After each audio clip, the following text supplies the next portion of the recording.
how to dispute Chime transaction online. Hey guys, in this video, I'm going to show you how you can dispute a Chime transaction online. Make sure to watch this video till the end and let's get started. So, in order to dispute a Chime transaction online, you have to follow these steps. Step 1. If you are on the Chime app, go to the home screen and tap the account with the transactions you want to view. Step 2. You'll see a list of your recent transactions.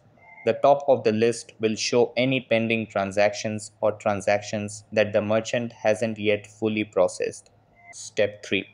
Find the transaction you want to dispute. Step 4.